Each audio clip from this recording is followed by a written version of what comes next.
Ah, o bairro de Olaria. Situado no subúrbio da Leopoldina, Olaria fica entre os bairros de Ramos e Penha, no coração da Zona Norte. A história do bairro de Olaria se confunde com a história de duas famílias tradicionais da região, as famílias Rego e família Nunes. Para notar o tamanho da importância destas famílias, basta ler os nomes de algumas ruas que cortam o bairro. As famílias Rego e Nunes, elas foram importantes para a formação do bairro de Olaria, para dar a característica que o bairro de Olaria teve.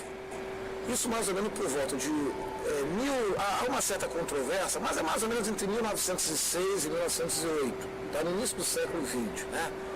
E Olaria era um bairro de passagem, mas no caso a família Rego, ela foi detentora de terrenos na região onde foram instaladas as primeiras olarias, tá? E a partir daí começou, inclusive, a se criar uma tradição no bairro que acabou dando o nome, tá, ao bairro, né? E não existia estação de olaria, era Penha e Ramos, tá?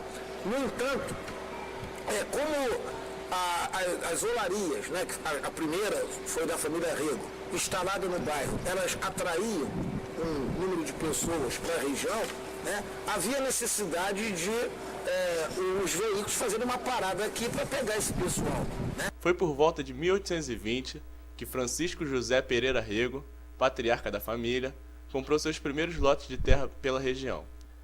No meio deste imenso lote de terras, Francisco Rego e sua mulher Clara perceberam que havia uma grande quantidade de barro vermelho e de pedras de ótima qualidade em sua propriedade. Foi daí que surgiu a primeira olaria do bairro, a olaria da família Rego. Francisco Rego, com a ajuda de seus filhos Antônio, João e Joaquim, começou a servir vizinhos e moradores da redondeza com cerâmicas e tijolos que produziam. Logo o negócio prosperou e outras olarias foram abertas na região. E era aqui na estrada do Engenho da Pedra que se concentrava grande parte das olarias do bairro.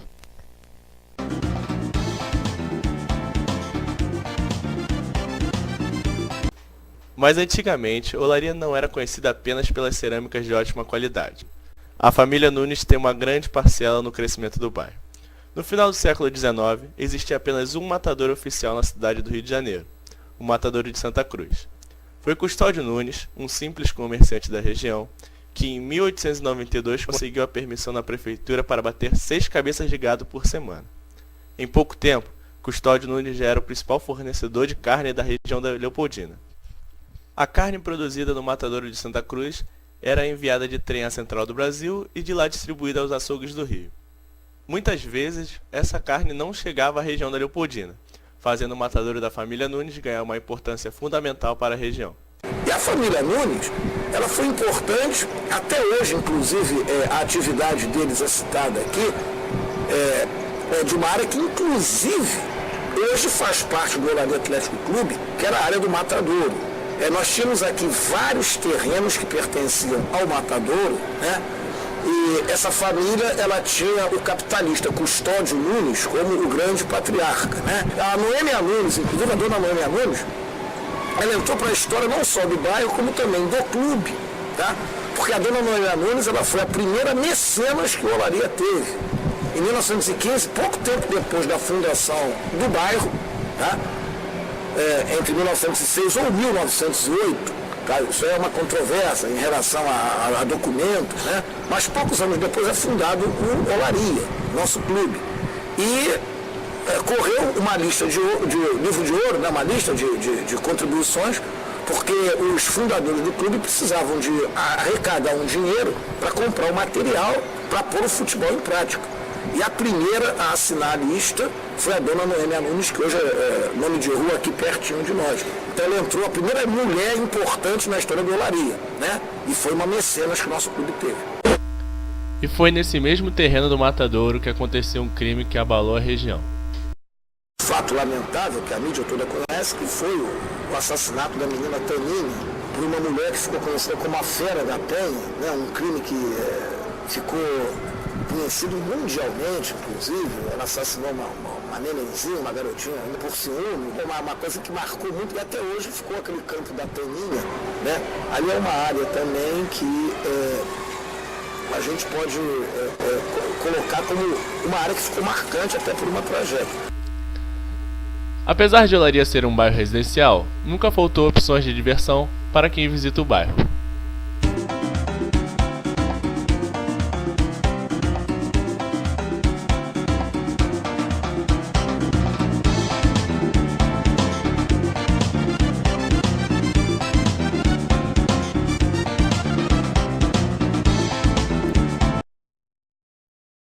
O Cacique de Ramos é o maior berço de sambistas do Brasil.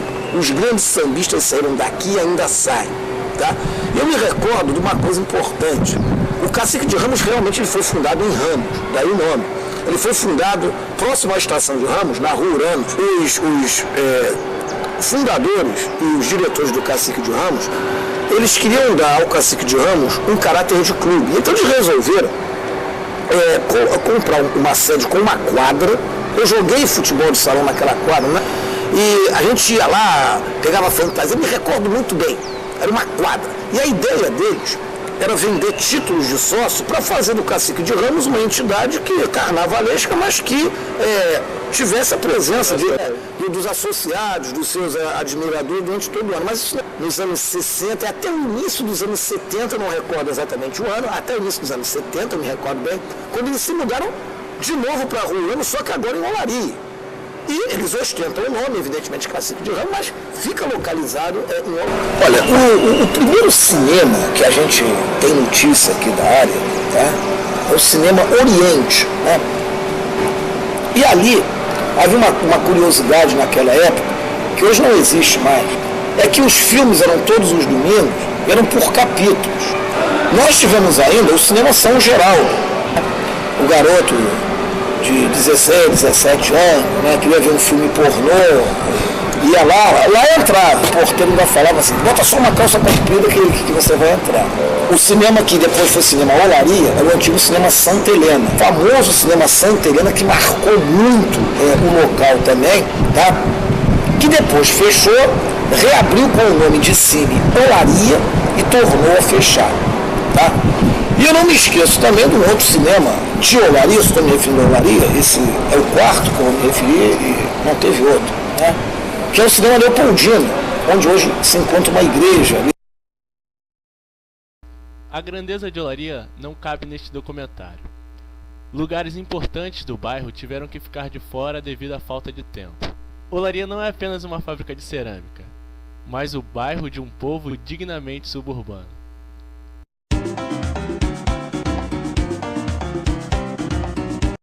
No final dos anos 70, 1978 ou 79, com certeza, foi ali no finalzinho dos anos 70, aquele local reabriu, mas não mais como cinema, uma casa de show. Era o Le Palácio Show. Le Palácio. Tá, o artigo era em francês e a palavra era em português. Né? O turista antigo, Le Palácio. E eu não me esqueço, tá, do antigo Cinema Santa Helena, o que virou. O primeiro show do Le Palácio foi num dia de Natal. Tá? E quem é que se apresentou no Le Palácio? Nada mais, nada menos que não. A Gretchen, ela mesmo. Foi o show da Gretchen. Tá, pra alegria da garotada aqui. Né? É evidente. Pô, eu estava com meus 19 anos, a Gretchen, né? Toda em forma, claro que eu estava lá, né?